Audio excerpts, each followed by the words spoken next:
Fala galera, olha eu aqui de volta e a gente vai falar agora sobre zoo. O que é zoologia? Gente, de novo, se tudo eu falei resumo, zoo vai ser o resumo do resumo. Zoologia é a parte da biologia que estuda os animals, tá? Os animais são indivíduos que são heterotróficos por absorção. Opa, que louca! Por ingestão. Então eles pegam as coisas e colocam pra dentro da boca. Outra coisa, você vai ter aqueles indivíduos que tem tecido muscular e nervoso, com exceção dos poríferos. São indivíduos que são formados por tecidos, já falei, né? Tecidos no geral, tem um desenvolvimento embrionário. Quais que são os grupos de animal? Você tem o filo porífero, você tem o filo quinidário, você tem o filo platelmito, você tem o filo nematelmito, você tem molusco, você tem anelídeo, você tem artrópode, anelídeo, artrópode, equinodermo e cordado. Eu vou falar um pouquinho de cada um, mas é bem pouquinho mesmo, equinodermo. Se você não sabe zoo até agora, eu aconselho você a abandonar, porque então não está na hora de aprender. É muita coisa, tá? Mas quem que são os poríferos? São os animais denominados metazoários. Por que eles são metazoários? Porque eles não são formadores de tecido. E aí, os poríferos, eles têm tudo feitos por células. São animais que têm uma célula para formar o poro, a gente chama de porócito. Tem uma célula para revestimento, a gente chama de pinacócito. Tem uma célula para defesa, a gente chama de amebócito. O amebócito também é totipotente, então ele origina, por exemplo, o gameta feminino. Tem o coanócito que absorve o alimento, auxilia no processo de reprodução, transformando o espermatozoide e movimenta a água. Você tem, que mais? Célula que você pode falar. Tem o escleroblasto, que forma as espículas, que dão as estruturas. Então são animais que tudo é feito por célula. Tem reprodução sexuada e assexuada, ou seja, um animal muito primitivo. E por que é permitida a reprodução assexuada dele? Por que eles se regeneram? Porque eles têm células que são totipotentes, né? Os amebócitos ou arqueócitos são células totipotentes, ou seja, se origina em qualquer célula que tenha dentro do corpo dele. Essa é a característica principal de porífero. Quem são os quinidários? São os primeiros animais a terem tecidos. E aí eles são chamados de parazoário. Mas eles não têm todos os tecidos. Eles têm principalmente epiderme e gastroderme. Por que eles não têm todos os tecidos? Porque eles têm só 2 folhetos, eles são diblásticos, eles só têm ectoderme e mesoderme. Sempre tem 2 formatos corporais, pólipo e medusa. Então existe pólipos e medusas e eles podem fazer alternância de gerações. Um pólipo pode dar origem a uma medusa pode dar origem a um pólipo, e o pólipo dá origem à medusa e a medusa dá origem ao pólipo no processo de reprodução. São 5 classes, cada classe tem a sua característica. Então você tem, por exemplo, Stauromedusoa, que são medusas que têm características de pólipo, são medusas fixas. Geralmente as medusas elas são natantes. No Stauromedusoa, as medusas são fixas. Você tem, por exemplo, os cubozoas, que são medusas que a umbrella, né, que é o chapéuzinho dela, é quadrado. Você tem o Sifozoa, que são medusas em que a fase da medusa é dominante, tem alternância de gerações, mas a fase da medusa é dominante. Você tem os hidrozoas, onde a fase do pólipo é a dominante, né, quando existe alternância de gerações. Então, cada grupo tem os antozoários não têm alternância de gerações, só existe fase de pólipo. Então tem vários grupos, mas o que tem característica em geral? O sistema digestório é super simples, a digestão, o alimento é pego pelo tentáculo. Na epiderme desses animais existe uma célula que eu chamo de quinidócito. O quinidócito tem uma substância urticante. Essa substância urticante, ela vai causar queimadura nos animais, e na hora que ela causa queimadura nos animais, elas pegam, os animais matam e colocam para dentro da cavidade gastrodérmica. Na cavidade gastrodérmica acontece o processo de digestão, o alimento é liberado pela boca. Eles não têm sistema excretor, isso tudo é feito por difusão. São animais que têm um sistema nervoso difuso, surge o sistema nervoso neles, mas é bem confuso, não tem nada de coordenação motora. Eles percebem as sensações do ambiente, mas só isso, não tem mais outra coisa. São animais que deixa eu ver o que mais. Tem um processo de reprodução um pouco diferente, porque tem metagênese e alternância de gerações, por isso é muito comparado com pteridófitas, né, com plantas no geral, porque eles falam que tem alternância de gerações, tá? Esses são os quinidários. Os plateumitos são os animais que têm cefalização, então você ter região anterior, posterior, pé, cabeça, braço direito, braço esquerdo, isso começa aqui com plateumintos, eles têm cefalização, eles também são bilaterais, agora você tem lados do corpo, coisa que você não tinha antes. Quando você corta o animal no meio, ele vai ter lado direito e lado esquerdo.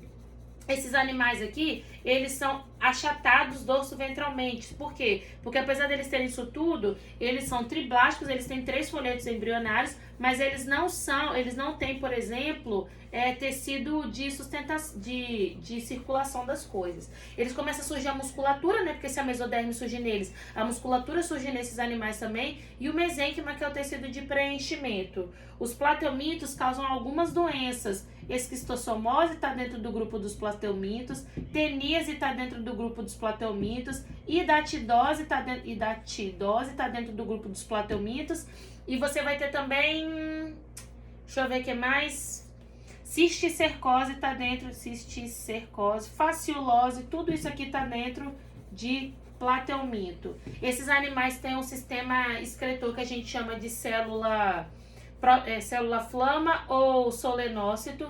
Eles têm capacidade de se reproduzir assexuadamente e sexuadamente, dependendo do grupo. Alguns não têm dimorfismo sexual, ou seja, não dá para diferenciar macho e fêmea. Alguns grupos não são monóicos, ou seja, macho e fêmea está no mesmo indivíduo. Isso tudo vai depender de qual classe você está falando. Se é da classe trematoda, cestoda, ou se é da classe que a gente chama de trematoda, cestoda ou turbelária, que no caso são os planários de vida livre, beleza? Próximo grupo que a gente vai estar falando são os nemateumintos. Os nemateumintos são vermes que a gente fala que surge o ânus, então eles têm boca e ânus. Apesar de surgir o ânus, todos eles, por enquanto, a reprodução acontece, eles são todos protostomados. O que isso significa? Que a boca surge primeiro no processo reprodutivo. Esses animais são cilíndricos, porque agora eles têm o que a gente chama cilíndrico de pseudoceloma. Você tem uma separação entre você tem agora uma divisão entre o que a gente chama de de endoderme e mesoderme, e aí vai circular um líquido que vai ajudar a circular as coisas. O sistema circulatório é feito pelo pseudoceloma, o sistema urinário é feito por células H ou renete, tem o sistema digestório completo, então agora come pela boca e elimina pelo ânus. São animais causadores de doenças, são animais que não têm nenhuma célula, nem célula reprodutiva com cílios e flagelos, então ausência de cílios e flagelo em qualquer fase do desenvolvimento. Dentro dos nemateumintos, você vai ter algumas doenças. Quais que são? Por exemplo, lombriga, ancilostomose. Aqui daqui para baixo, né? Amarelão. Qual outra aqui que a gente poderia falar? Ancilostomose, amarelão. Você pode ter oxiurose, que é a coceira no furículis. Você pode ter, por exemplo, filariose, que pode levar elefantíase, filariose, que pode levar elefantíase. Você pode ter também o que a gente chama de larva migrans. O que mais, gente? Eu tô esquecendo. Larva migrans. Estrongiloidíase. Existem várias, tá? Essas são algumas. Quem são os moluscos? Moluscos, eu vou fazer molusco, depois eu apago, tá, galera? Senão não vai dar. Moluscos são os animais que têm corpo mole. Moluscos são aqueles que podem ou não ter concha, se tem concha é molusco. Moluscos são aqueles animais que agora vai ter um sistema nervoso um pouco mais complexo, no sentido de que vai ter separação para a estrutura que comanda a cabeça, pé e massa visceral.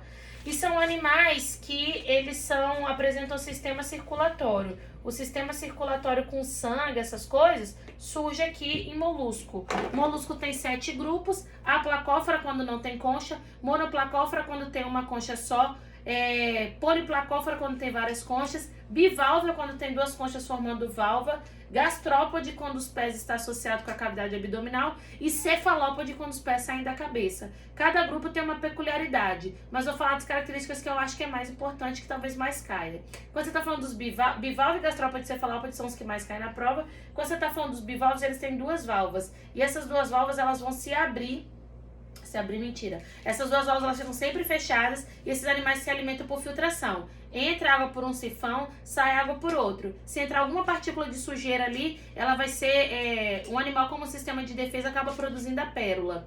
Outra coisa que vocês têm que saber, esses animais, eles não têm cabeça, né? Então eles não têm a rádula, que é a língua característica de molusco. Gastrópode, cefalópode tem rádula, bivalve não. E aí como que ele vai triturar o alimento? Não tem que a gente falar que galinha não tem dente e aí o estômago dela é dividido em papo, moela e ventrículo? Quando você está falando dos bivalves, eles não têm dente, não tem a rádula com dente, e aí eles vão ter dentro do corpo dele uma estrutura que eu chamo de válvula espiral. E essa válvula espiral, ela vai triturar o alimento, tá?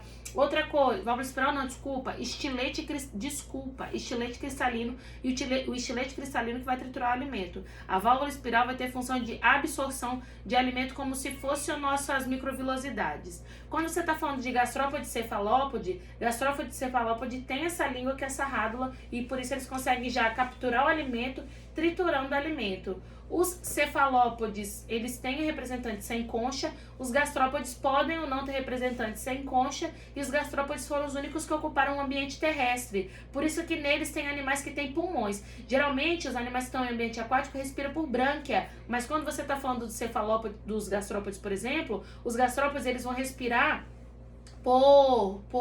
os gastrópodes terrestres vão respirar por pulmão. Então eles têm uma estrutura que a gente chama de pulmão foliáceo, que é o local por onde eles vão fazer o processo respiratório. Outra coisa que você tem que saber são os cefalópodes. Os cefalópodes têm os pés na cabeça, são formados em tentáculo, polvo, lula, sépia, né?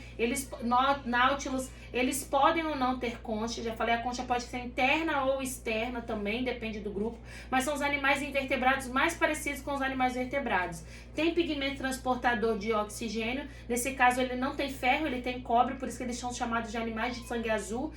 Cloro ou cobre. Quando é com cloro, é clorocluorina. Quando é com cobre, é cianina, porque ciano é azul. Quando aquele cobre ele é oxidado, fica com sangue azul. São animais, os cefalópodes, que têm o olho muito parecido com os nossos olhos de vertebrados. E são animais também que utilizam o tentáculo para fazer o processo de reprodução sexuada interna. Utilizam o tentáculo como se fosse um pênis, né?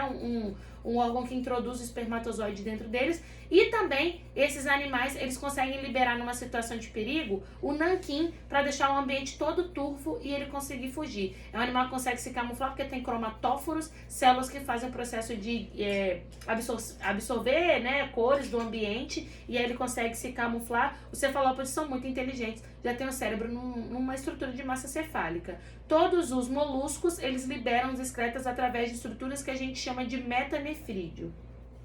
O próximo grupo são os anelídeos. Quem que são os anelídeos? Anelídeos são animais que têm metameria, ou seja, são animais que têm o corpo todo segmentado, porque molusco, ele tem uma cabeça, uma massa visceral e um pé. Só que se você olhar, não tem uma separação física. Em anelídeo tem uma cabeça e tem os metâmeros. Só que eu falo que essa separação não foi feita da forma mais inteligente possível e acaba que esses metâmeros, eles têm, cada um repete um sistema. Então, todos eles têm um coração ou um vaso sanguíneo que funciona como coração.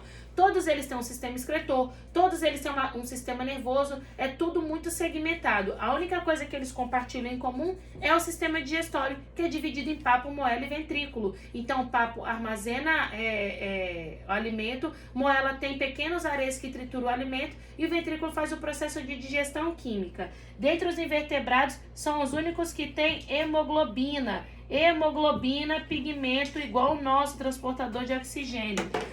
Minhocas têm 5 corações, né? E aí esses animais, eles têm 3 grupos. Aqueta, aqueles que não têm cerda, então são os sanguessugas, também chamados de irudina. Por que irudina? Porque eles têm uma substância anticoagulante na língua, na boca, na verdade, que a gente chama de irudina. A irudina, quando é jogado, eles vão pegar a pessoa... Uma sanguessuga quer tirar meu sangue aqui. Aí ela vai colocar a superfície oral dela aqui, vai fazer assim com os dentículos dela, vai rasgar minha pele, vai começar a sugar o sangue, ela vai jogar iridina naquele local e sugar todo o sangue, vai ficar inchadona e vai tirar nutriente daquilo. Por isso que a gente chama de sanguessuga. Como eles não têm cerdas, se locomovem por medipalmos. Agora você tem aqueles que são óligo, poucas cerdas, oligoqueta, poucas cerdas. Quem tem pouca cerda? Minhoca. Característica principal de minhoca, não tem diferenciação de cabeça e rabo, né? E você tem os poliquetas, que são aqueles marinhos que têm diferenciação de cabeça e rabo, e eles ficam mais no ambiente do fundo, a gente chama de bentônicos, né? Vou falar agora de artrópode, equinodermo e cordado. Artrópode é o grupo de animal mais evoluído que existe. Mais evoluído não, mais numeroso que existe, porque a artrópode tem os primeiros representantes que ocuparam um nicho que estava totalmente desocupado. E aí lá em evolução a gente já viu que quando você ocupa, quando um nicho está disponível, você pode evoluir porque não vai ter competição.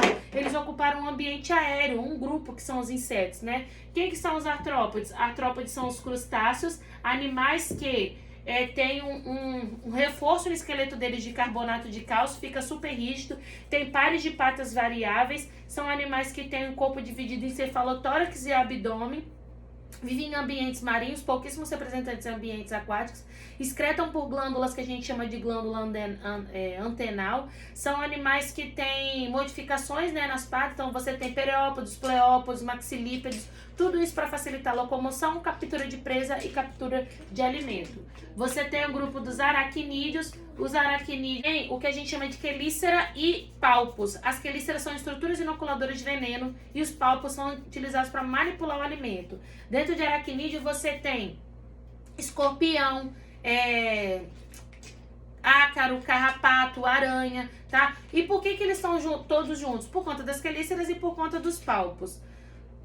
Os aracnídeos, eles têm o corpo dividido também cefalotórax e abdômen, 4 pares de pata, não tem antena, não tem asa, e esses são animais que, por exemplo, a aranha, ela vai digerir, eles fazem digestão extracorpórea basicamente, né? Então eles lançam as enzimas digestivas através da quelícera e espera digerir, depois suga aquele processo digerido. Você vai ter também aqui o que a gente chama de quilópodes e diplópodes. Quilópodes tem um par de pata por segmento. Diplópode tem 2 pares de pata por segmento. Os quilópodes são os que a gente chama de lacraia. Os diplópodes são centopeia, tá? E piolho de cobra. Lacraia, que são os quilópodes, são bichos venenosos, então elas têm o par inicial transformado numa estrutura inoculadora que a gente chama de forfícula, enquanto que os diplópodes, eles são animais que são come vegetais, vão atrás do alimento, mas principalmente vegetal. Você também vai ter aqui os insetos. Inseto tem um corpo dividido em cabeça, tórax e abdômen. A fêmea no final do abdômen tem uma estrutura que a gente chama de ovipositor, utilizado para a postura dos ovos. São animais que conseguem alta taxa de comunicação através de feromônios. Os insetos, eles voam, então eles têm 2 pares de asa. As asas surgem inicialmente aos pares e alguns animais desse grupo, elas podem ter sido reduzidas a um par só. O que mais a gente tem para falar? As aves, os insetos, eles são animais que eles têm muitas glândulas, muitas estruturas sensoriais, por exemplo, o órgão de Johnston na antena deles, tá? Então eles têm muita estrutura que ajuda na comunicação, o sistema nervoso super desenvolvido, eles têm vários sistemas que são muito interessantes para esse grupo de criatura. Por terem asas, eles conseguem voar. Agora, o que crustáceo, aracnídeo, quilópode e diplópode têm em comum? Os artrópodes são aqueles animais que têm tagmatização. O que é tagmatização? Quando você está falando, por exemplo, de anelídeo, anelídeo tem a separação em metâmeros. A tagmatização é você pegar metâmeros e formar cabeça, tórax e abdômen. Então, você fundir metâmeros e formar órgãos. Outra coisa que você tem que saber, eles têm hábitos de viver em sociedade. Outra coisa, eles têm um exoesqueleto quitinoso. E esse exoesqueleto quitinoso faz com que, quando você está falando de artrópode, ele cresça de forma escalonada, ao invés de qualquer outro animal que cresça de forma primeiro exponencial, depois tem uma paralisação nesse crescimento. Os artrópodes, eles são animais que surge a musculatura antagônica, e uma coisa que eu quero que vocês saibam é que só acontece em inseto.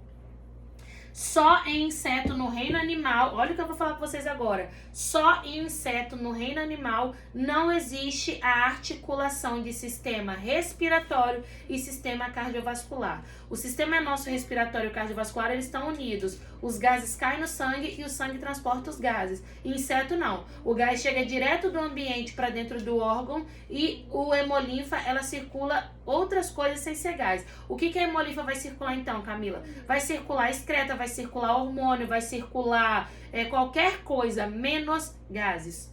Um outro grupo que a gente tem são os equinodermos. Característica de equinodermo que você tem que saber. Equinodermo, ele vai ter uma estrutura que a gente chama de sistema ambulacral. E apesar de ser um animal muito esquisito, ele vai ter o sistema ambulacral transformado em sistema ambulacral é um celoma desenvolvido que assumiu a função do sistema locomotor, do sistema de transporte, do sistema de liberação de excretas, só não assume a função do sistema respiratório, nervoso e digestório, tá? Quem que são os equinodermos? Tudo que terminar com praia e mar. Por exemplo, bolacha da praia, ouriço do mar, pepino do mar, serpente do mar, estrela do mar, acho que eu já falei, não sei, né? Então, tudo que tiver praia e mar, lírio do mar, isso tudo é equinodermo. Um grupo muito esquisito, muito primitivo, mas eles são próximos de cordados porque eles têm simetria bilateral, assim como nós, pelo menos na larva deles, a simetria pentarradial deles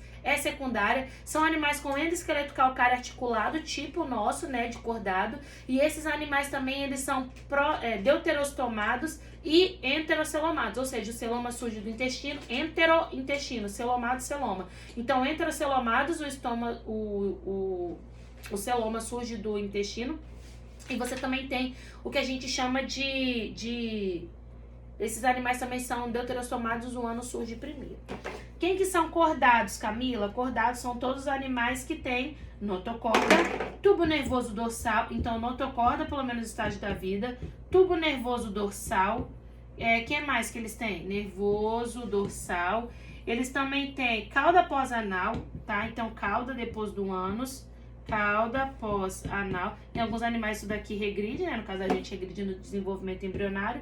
E o endóstilo é uma secreção da fenda faringiana que a gente tem. Quem que são cordados? Existem os protocordados, aqueles que mantêm a notocorda ao longo da vida toda. E existem os vertebratas que substituem a notocorda pelas vértebras, tá? Dentro dos vertebratas, você tem lampreia e feiticeira, que são animais que não têm mandíbula, por isso são chamados de agnatos, não tem a mandíbula. E você tem depois peixe, anfíbio, réptil, ave, mamífero, que tem mandíbula. Peixe pode ser dividido em peixe cartilaginoso e peixe ósseo, existem várias diferenças de peixe cartilaginoso e peixe ósseo. Por exemplo, peixe cartilaginoso tem a ampola de Lorenzini, que auxilia no processo de percepção. Eles têm refecundação interna através de uma estrutura de uma nadadeira que a gente chama de clasper. Peixe cartilaginoso elimina a ureia ao invés de amônia. Ele tem desenvolvimento direto, ele não coloca ovo. Peixe cartilaginoso, quer ver o que mais? Ele tem a flutuabilidade na água acumulando óleo no fígado, tá? Então ele faz desse jeito esse processo. Peixe ósseo tem a bexiga natatória para poder flutuar na água, libera amônia. Peixe ósseo, ele tem uma cloaca ao invés de um ânus. Peixe ósseo, as brancas não estão atrás de fendas, as brancas estão atrás daquela estrutura que a gente chama de guelra. Então tem várias coisas, tá? Peixe está sempre em ambiente aquático porque ele não tem estrutura que evita perda de água, o ovo dele é gelatinoso, não tem uma estrutura que protege, e enfim. O próximo grupo que existe são os anfíbios. Os anfíbios são considerados animais de duas vidas. O nome já diz anfíbio, duas vidas. Por que duas vidas? Porque eles vivem no ambiente terrestre, mas eles têm que estar no ambiente terrestre que seja úmido. Por quê? Porque primeiro, eles não têm estrutura que evita a perda de água. Segundo, o pulmão desses animais é muito pequeno e primitivo. E aí, com esse pulmão muito pequeno e primitivo, esses animais não conseguem respirar exclusivamente pelo pulmão. O que isso acarreta no final das contas? Isso faz com que esses animais, não conseguindo respirar pelo pulmão, ele tenha que respirar também pela pele. E para você ter uma superfície de troca respiratória, ela tem que ser úmida, fina, ela tem que ser permeável, e isso você só consegue com uma pele que também, ao mesmo tempo que consiga captar água e gás, ela também perca muita água e muito gás, então eles podem se desidratar muito rápido. São animais que voltam para a água para se reproduzir, uma vez que a reprodução geralmente ainda é externa, né? E o gameta, ele ainda não tem um órgão copulator que vai fazer chegar, né, o gameta até o órgão feminino. Eles botam ovos e ainda tem um estágio larval, que é o girino, tá? Então, enfim, tem todas as coisas que fazem com que eles se reproduzam na água. O outro grupo são os répteis. Répteis ocupam definitivamente o ambiente terrestre, porque tem ovo com casca, porque eles têm garras que ajudam a se fixar no ambiente, porque a respiração é exclusivamente pulmonar, porque o ovo, além de ter casca, tem um âmnion, e o âmnion vai hidratar esse ovo. Esses animais também, eles têm... Quer ver? Os répteis têm órgãos copulatórios, que seriam um pênis ou uma estrutura similar ao pênis. São 5 grupos de... 5, não sei. Existem os quelônios, que são as tartarugas. Os crocodilos, que são crocodilo, jacaré e gavial. Existe os tuataras, os rinconcefalas, que são os tuataras da Nova Zelândia. Parece um camaleão. E você tem também os esquamatas, que são as serpentes e as cobras e lagartos, né? As cobras são répteis ápodes, ou seja, não tem pata, são répteis que estão adaptados ao hábito rastejador, e eles também conseguem comer alimentos maiores do que eles, porque eles têm algumas características, dentre elas a estreptostilia, que é a capacidade de abrir a boca a 180 graus. E aí não tem, isso daqui é elástico, não tem externo, né? O sistema tem um lado do corpo que é todo atrofiado. Esses animais, eles conseguem ter um corpo totalmente adaptado para poder comer coisas grandes e muito maiores do que ele. Aí fica lá fazendo digestão e fica um tempão sem comer. O dos répteis surge em 2 grupos. Os répteis mamaliformes deram origem aos mamíferos. Os répteis que conseguiam voar deram origem às aves, tá? Tanto é que hoje eles falam que existe um grupo que derivou diretamente de dinossauro. Nesse grupo você tem vários indivíduos, entre eles as aves e os crocodilos. E esse grupo, né, que é chamado hoje de Arcosáurea, eles são grupos irmãos que vieram de dinossauros. Então, as aves, teoricamente, vieram de dinossauros que já tinham penas, então a pena surgiu primeiro. Ah, o que surgiu primeiro, o ovo ou a galinha? O ovo, claro, porque se a ave veio do dinossauro, o que surgiu primeiro foi o ovo. E aí o ovo... Desculpa, as aves têm muitas características dos dinossauros, mantêm o ovo, mas aí as aves têm adaptações para voar. O externo aqui é transformado em quilha ou carena, que a gente chama. Tanto é que aves que voam são chamadas de carenata. Aves que não voam rasteja, a gente chama de ratita, né? Fica embaixo do solo. Outra coisa, aves não têm bexiga, então não armazena xixi. Não tem intestino grosso, então a água só mineral absorvida no intestino delgado. Não tem dente, né? Bota o ovo e deixa o ovo lá para não ficar pesado para voar. Então, várias adaptações para o voo. O pulmão é pequeno, a gente chama de parabronquíolo. Você tem várias adaptações que são relacionadas com o voo. Aves conseguem cantar seringe. Surge nas aves o hábito de corte, você fazer musiquinha, você dançar para poder atrair o parceiro. Um vídeo, a cauda do pavão, que é um caso de seleção sexual também, né? Que a gente fala que serve para atrair, porque isso acontece em ave. Então, as aves, elas são animais que são um pouco diferentes dos outros grupos, mas derivaram de dinossauros junto com os mamíferos. Quem que é mamífero? Característica diagnóstica de mamífero. Mamíferos são aqueles animais que têm glândulas mamárias, que têm o diafragma, que auxilia no processo respiratório. Os únicos em que as hemácias são anucleadas, todos os outros as hemácias são nucleadas. Os únicos que os dentes são diferentes, então eles têm uma heterodifferentodontia, dentes, os dentes são diferentes. São os únicos animais que têm uma pele, e embaixo da pele tem uma hipoderme, um tecido adiposo, né, que vai proteger contra o frio que vem da cabeça até o pé, a gente chama de panículo adiposo. Deixa eu ver o que mais. São os únicos que têm eritropoetina. Por quê? Porque se a hemácia é nucleada, vai ter que ter um hormônio que a gente chama de eritropoetina para poder fazer o processo. E com isso a gente termina essa aula de zoo. Gente, o resumo, para vocês poderem lembrar algumas coisas. Se você tiver dificuldade em algum grupo específico, dá uma lidinha lá nos vídeos que eu deixei pra você, dá uma olhadinha, né, nos vídeos que eu deixei pra vocês abertos, que é os vídeos do curso, inclusive. E eu queria que vocês também ficassem muito atentos, porque a Fundep cobra muito zoo, a EMESCAN nem tanto, tá? A Fundep modelo EMESCAN nem tanto. Então, se eu fosse gastar, isso que eu tô falando, se eu fosse gastar tempo, se eu não sei nada de zoo, eu não ia aproveitar esse meu tempo final pra poder estudar agora, tá bom? Beijo, até o próximo vídeo. Tchau, galera!